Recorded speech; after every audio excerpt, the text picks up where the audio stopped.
হযরত মূসা আলাইহিস সালাম ফিরাউনের কাছে গেলেন আর দাওয়াত দিলেন, ফিরাউন পড়ে নাও লা ইলাহা ইল্লাল্লাহ।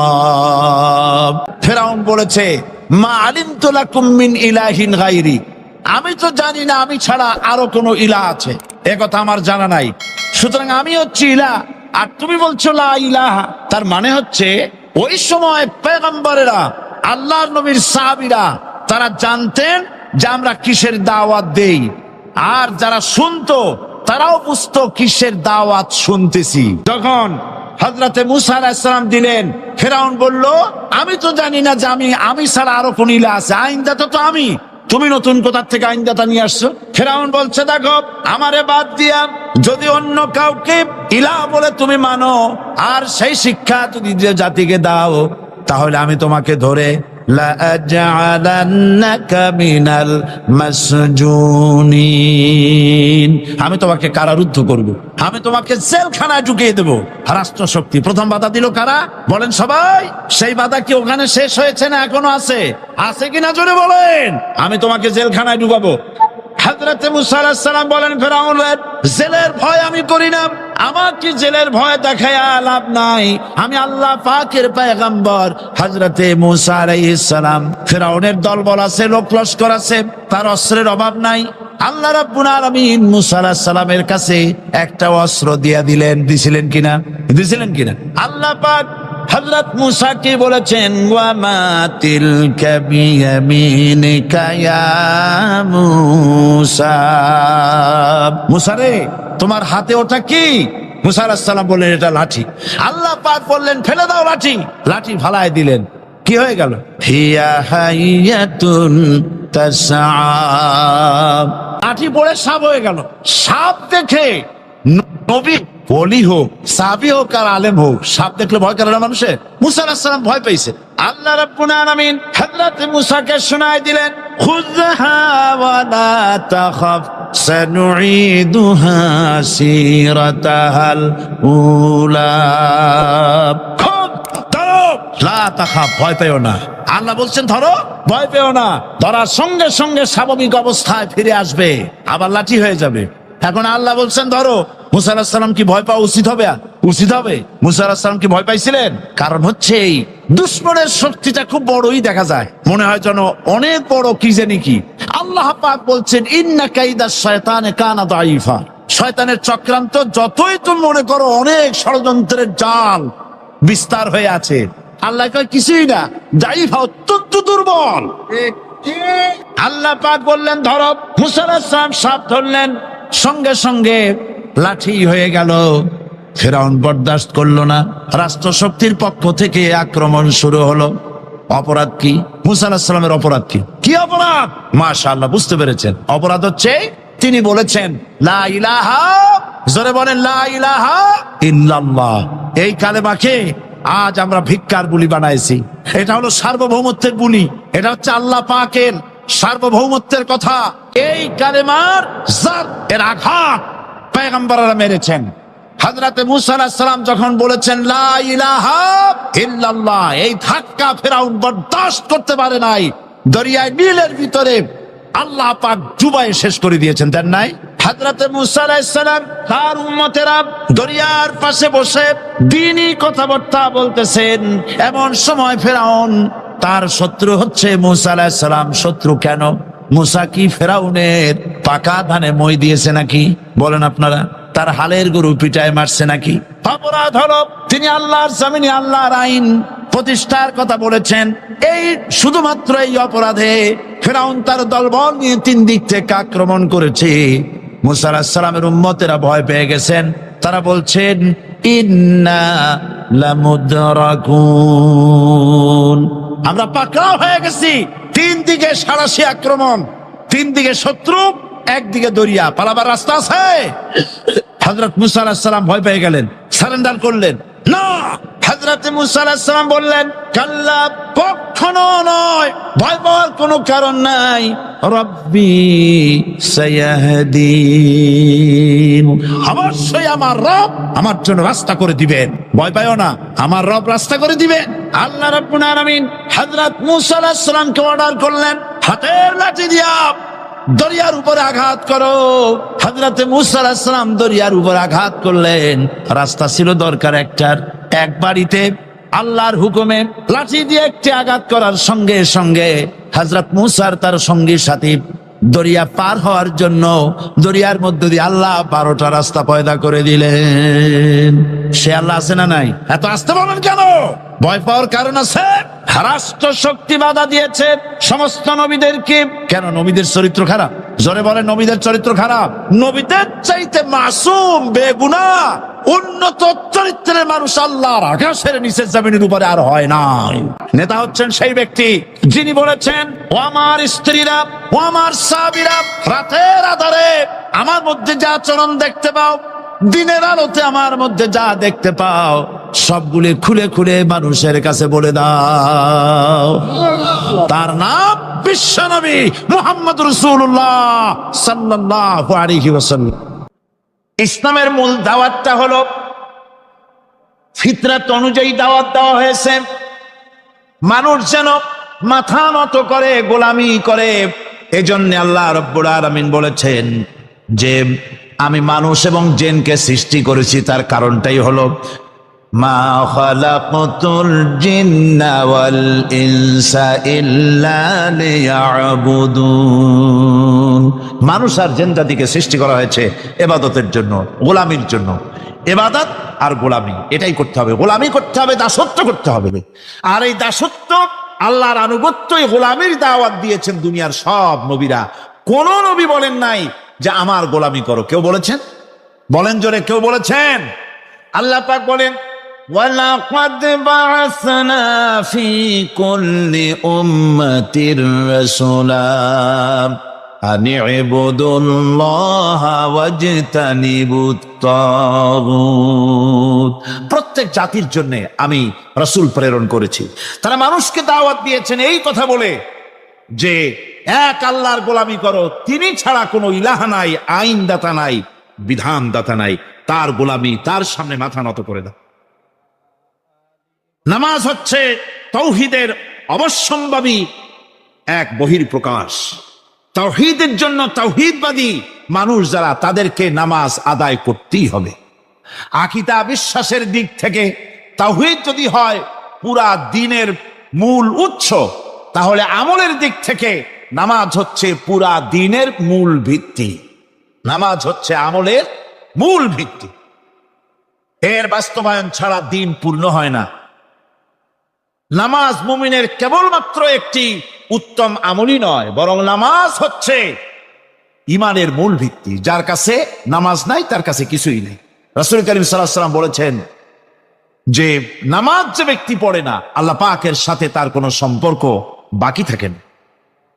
সুতরাং এই নামাজটা হচ্ছে এই যে একমাত্র একাগ্র চিত্তে আদবের সাথে আল্লাহর সামনে রুজু হয়ে যাওয়া।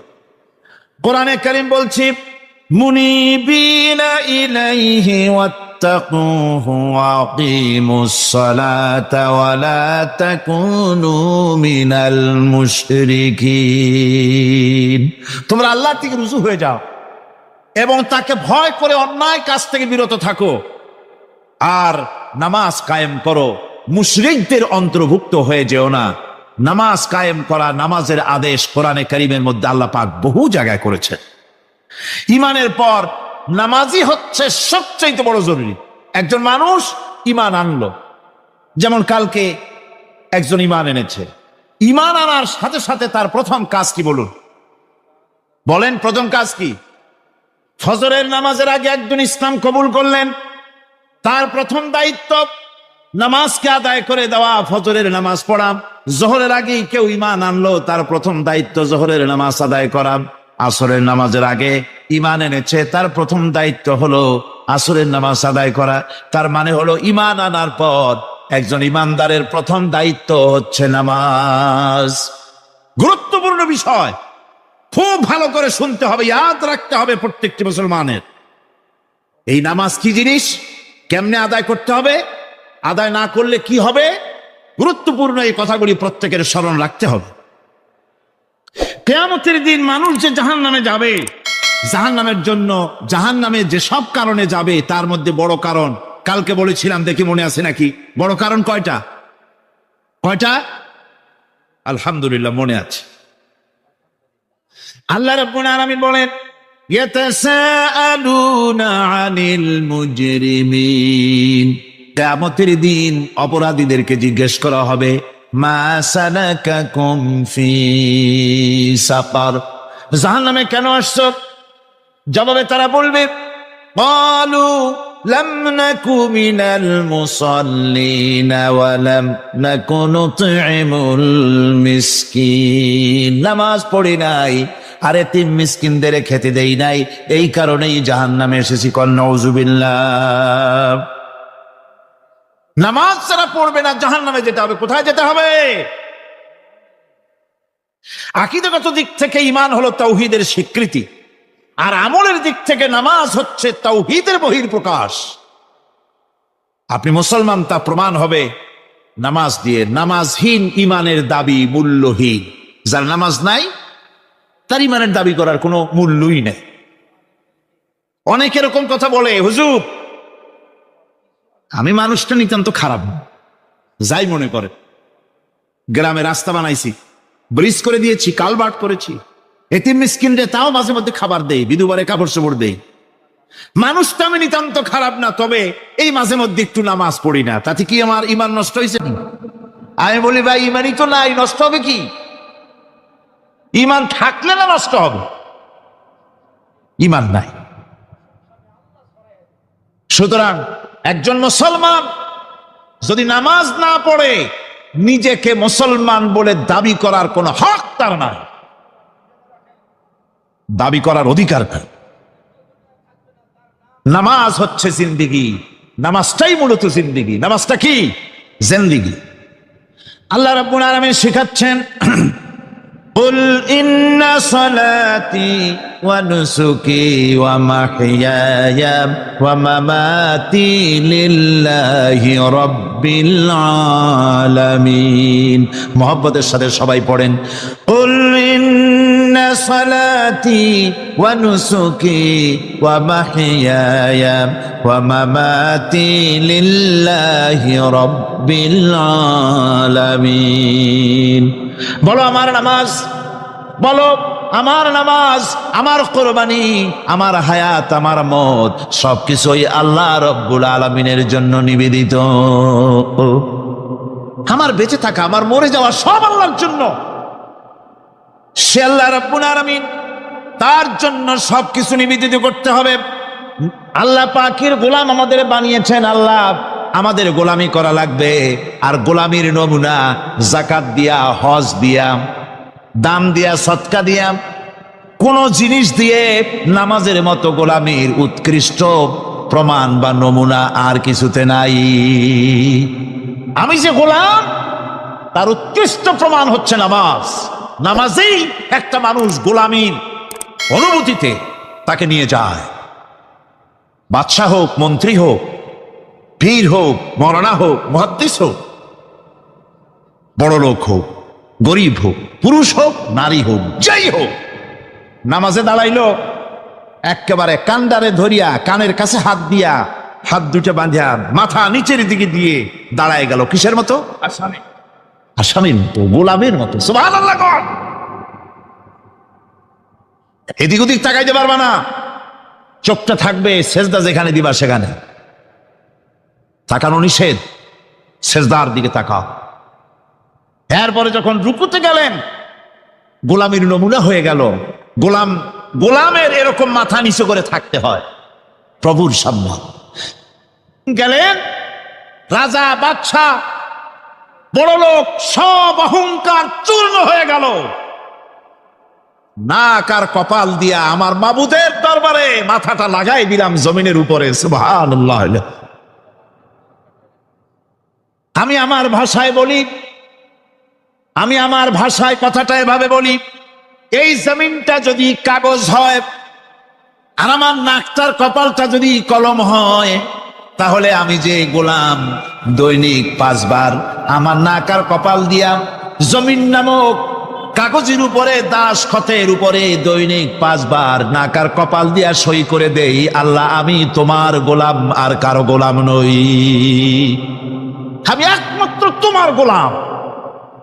ঘুমের থেকে উঠে সেজদা দিয়া বলি, দুপুরের সময় কাজ ফালাইয়া আর একবার বলি, বিকেল আসার আগে আসরে আর একবার বলি, দিন যখন শেষ হয় আর একবার বলি, রাতে যখন শুতে যাই আর একবার সেজদা দিয়া ঘোষণা করি, মাবুদ আমি তোমার গোলাম। সুবহানাল্লাহ। নামাজ হচ্ছে ইসলামের গণ্ডির মধ্যে প্রবেশের প্রমাণ। কোরআনে কারীম বলছে, ফাইন তাবু ওয়া আকামুস সালাতা ওয়া আতাউজ যাকাতা ফাইখওয়ানুকুম ফিদ্দীন। সূরা তওবা এসেছে, তারা যদি তওবা করে আর নামাজ কায়েম করে, যাকাত যদি আদায় করে, তাহলে এখন তোমাদের সে দ্বীনি ভাই, এখন ভাই হয়ে গেল। একটু আগে ছিল কাফের মুশরিক, এখন তোমার দ্বীনি ভাই। দ্বীনের গণ্ডির মধ্যে প্রবেশ করা, কলেমা পড়ার সাথে সাথেই নামাজ। নামাজ হচ্ছে দ্বীনের প্রধান গেট, দ্বীনের প্রধান তোরণ। দ্বীনের মধ্যে প্রবেশ করার জন্য এই গেট দিয়ে প্রবেশ করতে হবে। সুতরাং এই নামাজের এতই গুরুত্ব দেওয়া হয়েছে। ইসলাম যদি ক্ষমতায় আসে, আল্লাহ যেন এনে দেন, জোরে কোন আমিন। ইসলাম যদি ক্ষমতায় এসে যায়, রব্বুল আলামিন তাফসীরে মাহফিল কোরআন সামনে নিয়ে আশা করে তোমার দরবারে দোয়া করি, এই বিশাল জনসমুদ্রের দোয়া কবুল করো মাবুদ গো, এই বাংলাদেশকে ইসলামের দেশ বানাইয়া দাও। দেশটা যদি ইসলামের হয়ে যায়, আইন যদি আল্লাহর হয়, শাসন যদি সৎ লোকেরা করে, রব্বুল আলামিন কোরআন শরীফে বলেন, তাহলে তারা 4টা কাজ করবে। আল্লাযীনা ইম্মাক্কান্নাহুম ফিল আরদ আকামুস সালাতা ওয়া আতাউজ যাকাত ওয়া আমারু বিল মারুফি ওয়া নাহাউ আনিল মুনকার। মুমিনেরা ক্ষমতা এসে প্রথম যে কাজটা করবে, প্রথমে ক্ষমতা এসেই নামাজ বাধ্যতামূলক করবে। প্রথম কি? ওয়াজ নসিহতে অনুরোধ করা হবে না, বাবাজিরা আল্লাহর রাস্তায় নামাজটা পড়ে না। রেডিও এবং টেলিভিশনের মাধ্যমে রাষ্ট্রপ্রধান অর্ডার করে দিবেন, আজ থেকে বাংলাদেশের 12 কোটি তাওহীদি জনতা, নারী পুরুষ যারা আকেল বালিগ, সকলের জন্য নামাজ বাধ্যতামূলক, নামাজ পড়তেই হবে। এটা অর্ডার। বেলা যখন 1টা বেজে যাবে, বেলা যখন 1টা বাজবে, সমস্ত মসজিদে আজান শুরু হয়ে যাবে। আজানের সাথে সাথে অফিস, আদালত, কল কারখানা, ক্ষেত খামার, শিক্ষাঙ্গন সব ডেডলক হয়ে যাবে। আধা ঘন্টার জন্য বন্ধ হয়ে যাবে। যারা মুসলমান অফিসে, কলেজে, ইউনিভার্সিটিতে, সর্বত্র তারা নামাজের জন্য প্রস্তুতি নেবেন। আধা ঘন্টার ভিতরে নামাজ আর খানা সেরে আবার কলেজ চলবে, বিশ্ববিদ্যালয় চলবে, কল চলবে, কারখানা চলবে, ক্যান্টনমেন্ট চলবে, সেক্রেটারিয়েট চলবে, সব আপন গতিতে চলতে থাকবে। আল্লাহর রহমত, বরকত আকাশ থেকে নাজিল হয়ে যাবে। আর এই অর্ডার যে দেওয়া হবে, নামাজ পড়বেন সেখানে। থানায় যখন আজান হবে, থানায় আজান হয়ে গেছে, থানার স্টাফ, পুলিশ যারা আছে জামাতে খাড়া হয়ে যাবে, ইমামতি করবেন ওসি সাহেব।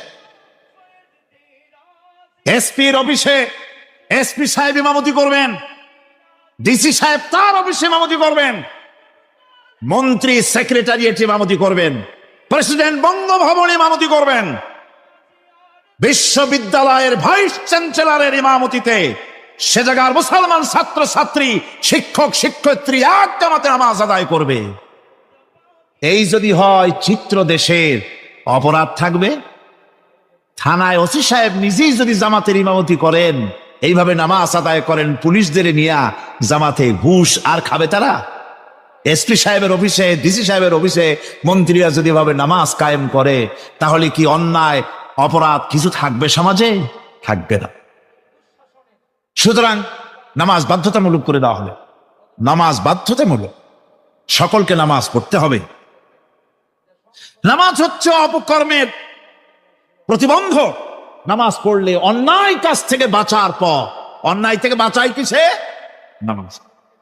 আল্লাহ রাব্বুল আলামিন বলেন, উতলু মা উহিয়া ইলাইকা মিনাল কিতাবি ওয়া আকিমিস সালাম ইন্নাস সালাতা তানহা আনিল ফাহশাই ওয়াল মুনকার।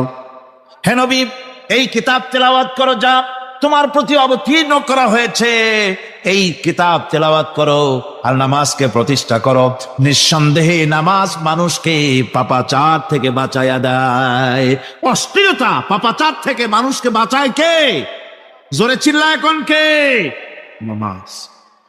এই নামাজ মানুষকে অন্যায় কাজ থেকে বাঁচায় দেয়। নামাজ যে মানুষকে অন্যায় কাজ থেকে বাঁচায়, কেমনে বাঁচায়? আমরা যে নামাজ পড়ি, এই নামাজে তো আমাদেরকে অন্যায় কাজ থেকে বাঁচাইতে পারে না। নামাজি বহুত মানুষ আছে অন্যায় করে, করে কিনা কন?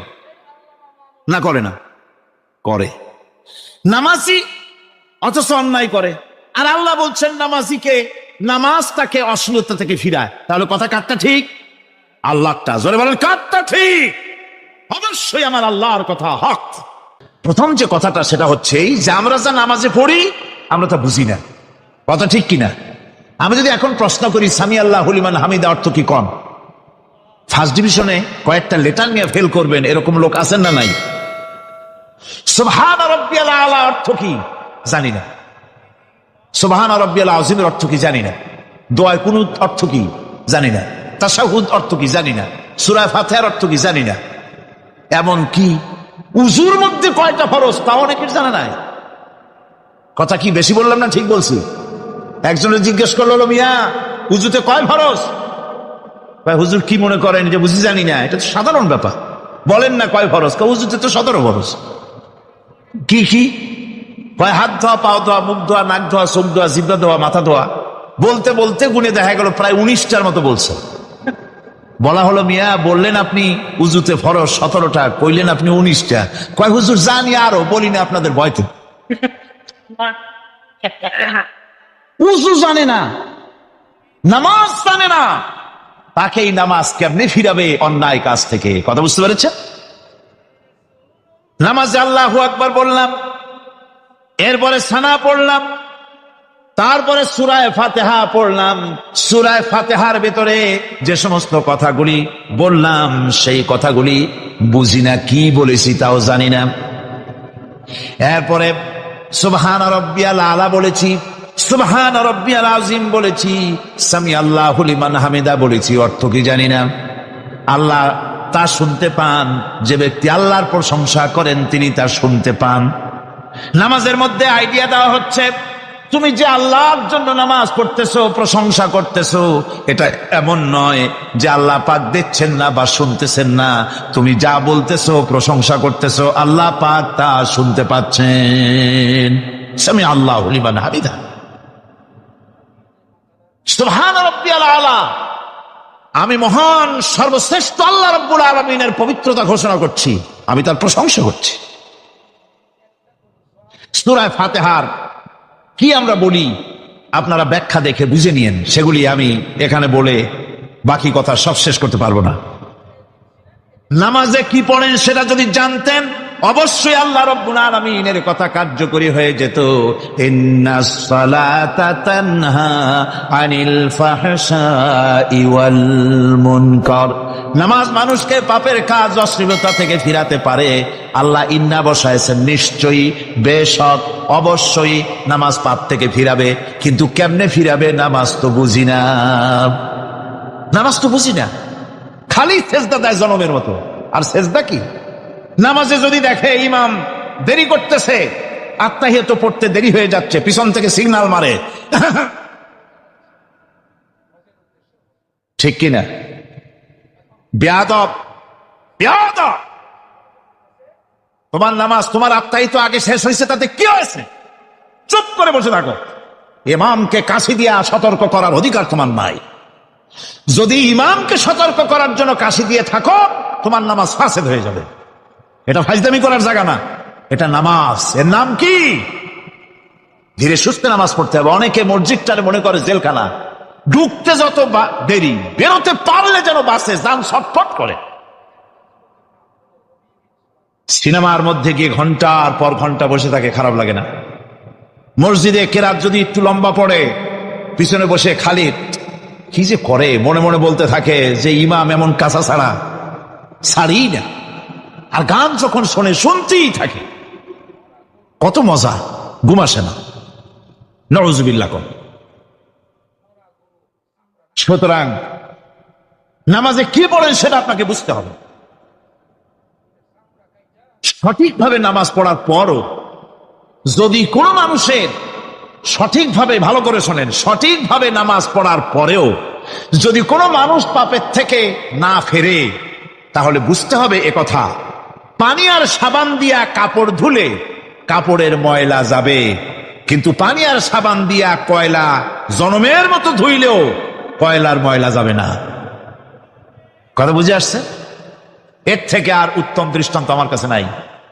নামাজ পড়ার পরেও যদি চরিত্র ভালো না হয়, বুঝতে হবে নামাজ হচ্ছে না, কাঙ্ক্ষিত মানের নামাজ আদায় হচ্ছে না। আল্লাহর নবী বলেছেন, যার নামাজ পাপ কাজ হতে ফিরাতে পারল না, তার নামাজ নামাজি নয়। আবার শুনুন, রাসূল বলছেন, যার নামাজ তাকে পাপের কাছ থেকে ফিরাতে পারলো না, তার নামাজ নামাজ নয়, ওটি নামাজ হয় নাই, যার জন্য তার পাপ থেকে তারে ফিরাইতে পারছে না। আর কিয়ামতের দিন বেনামাজিরা সবচাইতে বেশি অপমানিত হবে। সবচাইতে বেশি অপমানিত হবে কারা? বেনামাজিরা। কিভাবে? ইয়াউমা ইউকশাফু আন সাকিন ওয়া ইউদআউনা ইলাস সুজুদি ফালা ইয়াস্তাতিউন। সেদিন কঠিন সময়, আল্লাহ রাব্বুল আলামিন লোকদেরকে সিজদা করার জন্য বলবেন, কিন্তু যারা বেনামাজি ছিল দুনিয়ায়, তারা সিজদা দিতে পারবে না। বলেন নাউযুবিল্লাহ। অবস্থাটা কি হবে? খাশিআতান আবসারুহুম তারহাকুহুম যিল্লাহ। তাদের দৃষ্টি নিচু হবে, লাঞ্ছনা এবং অপমান তাদের উপরে চেপে বসবে, সিজদা দিতে পারবে না। আল্লাহ আমাদেরকে ক্ষমা করুন। কিয়ামতের দিন হযরত আদম আলাইহিস সালাম থেকে শুরু করে পৃথিবীর সমস্ত মানুষের সামনে আল্লাহ রাব্বুল আলামিন সিজদা করার জন্য অর্ডার করবেন। যারা নাকি বেনামাজি, ওরা আল্লাহর দরবারে সেদিন সিজদা দিতে পারবে না, লাঞ্ছিত, অপমানিত হবে। যারা কন নাউযুবিল্লাহ। নামাজ, মুমিনের নামাজ একরকম, মুনাফিকের নামাজ হলো আর এক রকম। মুনাফিকরাও নামাজ পড়ে, পড়ে কিনা কন? মুনাফিকেরাও নামাজ পড়ে। মুনাফিকেরা যখন নামাজ পড়তে যায়, আল্লাহ রাব্বুল আলামিন বলতেছেন, ওয়া ইযা কামু ইলাস সালাতি কামু কুসালা। মুনাফিকেরা যখন নামাজ পড়তে দাঁড়ায়, নামাজে আসে ঠিক তারা, কিন্তু নামাজের জন্য দাঁড়ায় খুব শৈথিল্য ভারে, শৈথিল্য ভাবে দাঁড়ায়, কাহিলি, সুস্তি, এ জায়গা চুলকায়, পায়জামা ধরে টান দেয়, টুপিটা ঘুরে আয়, এদিক ওদিক তাকায়। মুনাফিকের নামাজ দেখলেই ঠিক পাওয়া যায় যে বেটা মুনাফিক। এইভাবে সে দাঁড়ায়। তার নামাজটা কি জন্য? ইউরাউনান নাসা ওয়া লা ইয়াযকুরুনাল্লাহা ইল্লা কালিলা। তাদের নামাজ হচ্ছে মানুষকে দেখাবার নামাজ। নাউযুবিল্লাহ। এখন দেখবেন এই মৌসুম আসছে, নামাজের মৌসুম, বেনামাজিদের নামাজের মৌসুম। জনসভা হচ্ছে, নির্বাচন আসতেছে, নামাজে রক্ত হয়ে গেছে, তাড়াতাড়ি আজান হয়ে গেল, টুপি না থাকলে রুমাল একটা মাথায় দিল, উজু আছে কি না আছে, আল্লাহু আকবার, যা আছে কপালে হয়ে যাক। মানুষকে দেখাবার জন্য এরা নামাজ পড়ে। এরা আল্লাহর শরণার্থে নামাজ খুব কম লোকই পড়ে। এরা হচ্ছে মুনাফিক। দুনিয়া এবং আখিরাতে কল্যাণের জন্য একমাত্র মাধ্যম হচ্ছে নামাজ। দুনিয়াও যদি কল্যাণ চাই, আখিরাতেও যদি কল্যাণ চাই, তাহলে এর জন্য কি করতে হবে? কি করতে হবে? আমার কথা নয়, আল্লাহ রাব্বুল আলামিনের কথা শুনুন।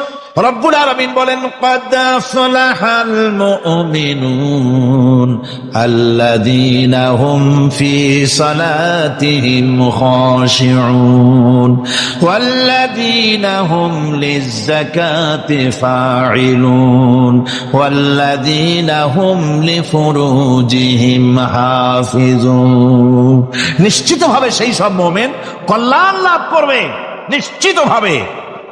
তারা হচ্ছে ওই সব লোক যারা নিজেদের নামাজ ভীতি মিশ্রিত বিনয় ভাবে, ভীতি মিশ্রিত অবস্থায় বিনয়ের সাথে যারা নামাজ আদায় করে, যারা বেহুদা কাজ থেকে বিরত থাকে, যারা যাকাতের পন্থায় কর্মতৎপর হয়, আর যারা নিজের লজ্জাস্থানকে হেফাজত করে। এরপরে আল্লাহ পাক বলেন ওয়াল্লাযীনা হুম লিআমানাতিহিম ওয়া আহদিহিম রাউন ওয়াল্লাযীনা আলা সালাওয়াতিহিম ইউহাফিজুন ওয়াল্লাযীনা আলা সালাতিহিম হাফিজুন। আর যারা তাদের আমানতকে পূর্ণ করে, আমানত এবং তাদের ওয়াদা চুক্তি পূর্ণ করে, এবং যারা নিজেদের নামাজ সমূহকে পূর্ণভাবে হক আদায় করে নামাজ পড়ে, নামাজের যারা হেফাজত করে, এরা কারা? এরা হচ্ছে উলাইকা হুমুল ওয়ারিসুন আল্লাযীনা ইয়ারিসুনাল ফিরদাউসা হুম ফিহা খালিদুন। এরা হচ্ছে সেই সব লোক, এরা উত্তরাধিকার হচ্ছে জান্নাতের উত্তরাধিকার, জান্নাতুল ফিরদাউসে আল্লাহ রাব্বুল আলামিন এই গুণ বিশিষ্ট লোকদের জন্য জায়গা করে দিবেন। জোরে কোন সুবহানাল্লাহ। নামাজকে পড়তে বলা হয়নি, কোরআন শরীফে বলা হয়েছে নামাজ কায়েম করো। কি বলা হয়েছে কন্ত দেখি? নামাজ কায়েম করো, নামাজ পড়ো। এই কথা কিন্তু কোরআন শরীফে কোনো জায়গায় আছে নাকি? এখন কায়েম করা কারে বলে?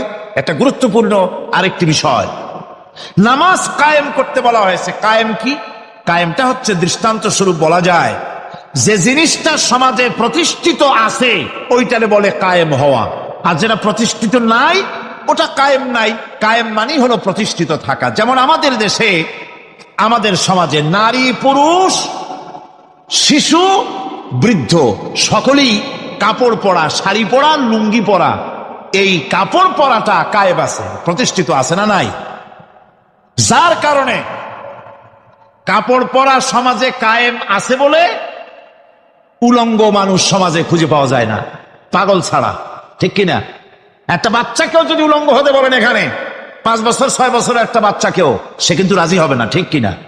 যেহেতু কাপড় পরা সমাজে প্রতিষ্ঠিত আছে সেহেতু উলঙ্গ মানুষ পাওয়া যায় না, কাপড় পরাটাই এখানে প্রতিষ্ঠিত। সুতরাং এখন অবস্থাটা এই হয়েছে, কাপড় পরা প্রতিষ্ঠিত আছে বলে কোন উলঙ্গ মানুষ এসে যদি এই মঞ্চে দাঁড়ায় আর বলে আমাকে একটু বক্তৃতা করতে দেন, আপনারা কি করবেন? মঞ্চে তো উঠতেই দিবেন না। উলঙ্গ মানুষ যদি কোনো চাকরি নিতে যায় ইন্টারভিউতে, তাকে লাইনে দাঁড়াইতে দেবে? দেবে না। এমনকি উলঙ্গ হয়ে যদি বাড়িতে প্রবেশ করে তার বউ দূর দূর করে তাড়ায় দেবে। ঠিক কিনা? যেহেতু সমাজের ভিতরে কাপড় প্রতিষ্ঠিত আছে সেই জন্য এই উলঙ্গ মানুষ পাওয়া যায় না। অনুরূপ ভাবে নামাজ যদি প্রতিষ্ঠিত হতো সমাজের ভিতরে, তাহলে বেনামাজি খুঁজে পাওয়া যেত না। চাকরি করতে গেলে সেখানে নামাজ মানদণ্ড হয়ে যেত, নামাজ পড়ে কিনা তা দেখে নেওয়া হতো। বেনামাজি লোক পাওয়াই যেত না যদি প্রতিষ্ঠিত থাকতো। প্রথম প্রশ্নই হতো তুমি নামাজ পড়ো কিনা। ইলেকশনে যদি একজন উলঙ্গ মানুষ এসে দাঁড়ায়, ভাইরা এবার আমার বোতল মার্কা বাক্স, উলঙ্গ মানুষ এসে ভোটে দাঁড়াইছে, আপনারা ভোট দিবেন? দিবেন। ওইটা কাপড় প্রতিষ্ঠিত আছে বলে, লুঙ্গি প্রতিষ্ঠিত সমাজে আছে বলে উলঙ্গ মানুষকে আপনি ভোট দিবেন না। নামাজ যদি প্রতিষ্ঠিত থাকতো সমাজে, বেনামাজি মানুষ যদি এসে মঞ্চে দাঁড়ায়া যতই বলতো আমি ক্ষমতায় গেলে এই করব সেই করব, নামাজ প্রতিষ্ঠিত থাকলে পরে বেনামাজিরে কেউ ভোট দিত না। নামাজ যদি প্রতিষ্ঠিত থাকতো তাহলে অফিসের অফিসার তো দূরের কথা, বেনামাজি অফিসের ঝাড়ুদারের চাকরিও তার কিসমতে জুটতো না যদি নামাজ প্রতিষ্ঠিত থাকতো। এর নাম হলো নামাজ কায়েম হওয়া। নামাজ কায়েম থাকলে এই অবস্থার সৃষ্টি হতো। এই জন্য আল্লাহ পাক বলেছেন নামাজকে কায়েম করতে হবে। নামাজ হবে সব ভালো কাজের মানদণ্ড। সমস্ত ভালো কাজের মানদণ্ড কি? নামাজ। নামাজ আমাদেরকে বড় রকমের শিক্ষা দেয়। কি শিক্ষা দেয়? নামাজ আমাদের শিখায় ঐক্য আর ভ্রাতৃত্ব। ভ্রাতৃত্বের আর ঐক্যের শিক্ষা দেয়। এক নেতার আনুগত্য করা শিখায়। আমার বন্ধুগণ, এই নামাজের জামাতি আল্লাহর নবী জীবনের শেষ নামাজ জামাতে আদায় করেছেন। জীবনের শেষ নামাজটাও জামাতে আদায় করলেন। তখন তার এমন অবস্থা, এত অসুস্থ, দাঁড়াতে পারেন না, হাঁটতে পারেন না। দুইজন সাহাবীর কাঁধের উপরে ভর করে তারপরে বহু কষ্ট করে মসজিদে গিয়ে নামাজ আদায় করেছেন। খুতবা দিয়েছেন। বললেন, খুতবা দিতে গিয়ে বললেন, আজ থেকে মসজিদে নববীর চতুর্দিকের সকলের দরজা বন্ধ হয়ে যাবে, শুধু আবু বকরের দরজাটা খোলা থাকবে। আল্লাহর নবী বললেন, আল্লাহ রাব্বুল আলামিন এই পৃথিবীতে তার এক বান্দাকে জাগতিক সব সম্পদ দিতে চেয়েছিলেন, কিন্তু সে বান্দা সব জাগতিক সম্পদকে উপেক্ষা করে মাবুদের সঙ্গে দেখা করা বেশি জরুরি, বেশি পছন্দ মনে করেছেন। এতটুকুন কথা নবীজি বললেন, কেউ কিছু বুঝলো না। হযরতে আবু বকর রাদিয়াল্লাহু তাআলা আনহু হুজুরের এই কথা শুনে কাঁদতে কাঁদতে তিনি অস্থির হয়ে যাচ্ছেন। সাহাবীরা চিন্তা করলেন, হুজুর কান্না কার কথা বলেছেন, তাতে কান্নার কি আছে?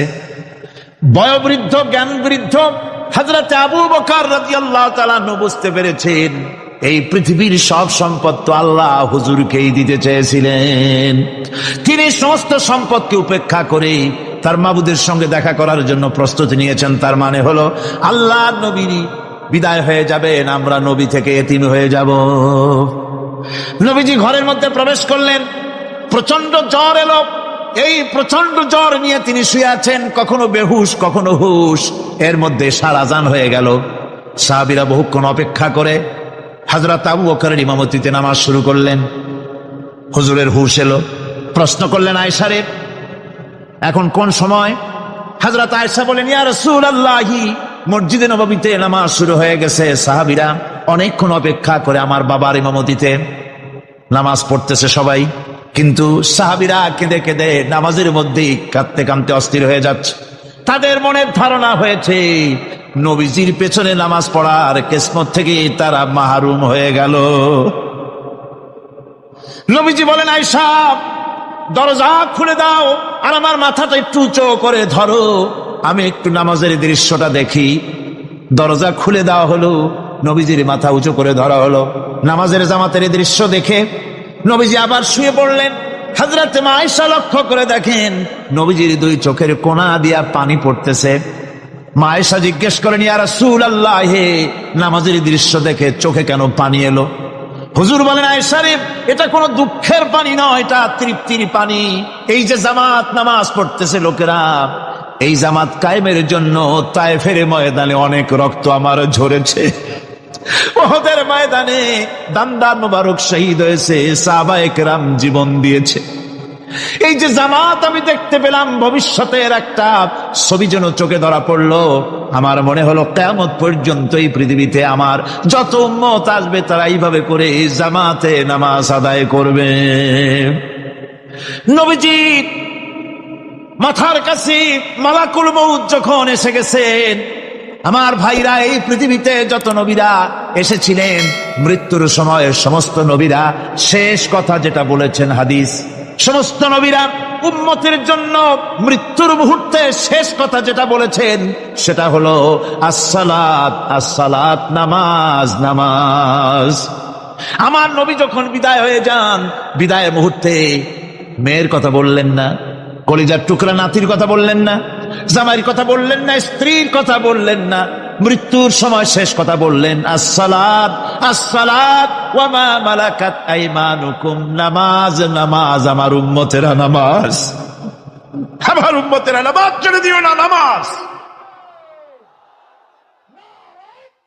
যে নবী উম্মতের জন্য এত কাঁদলেন, নামাজের জন্য এত কথা বলে গেলেন, আল্লাহ রাব্বুল আলামিন নামাজের জন্য এত নির্দেশ করলেন, নবীজি ইন্তেকালের সময় নামাজের কথা বলে দিলেন। সেই মুসলমান আজ নামাজ আদায় করে না, নামাজ পড়ে তো নামাজ শুদ্ধ হয় না। যেখানে আছেন ওখানেই নামাজ পড়তে হবে, আর তা পড়তে হবে আদবের সাথে, মহব্বতের সাথে। আপনারা বিরক্ত হচ্ছেন না তো? অন্তত এক তাসবিহ পরিমাণ তো বটেই। যদি তা না হয়, রুকুর থেকে দাঁড়ালেন, সেজদায় চলে গেলেন, ওয়াজিব তরক হলো। সেজদা দিলেন না, নামাজ ফাসেদ হয়ে গেল, নষ্ট হয়ে গেল নামাজ। এটা পাগলামি না, নামাজ সহিভাবে আদায় করতে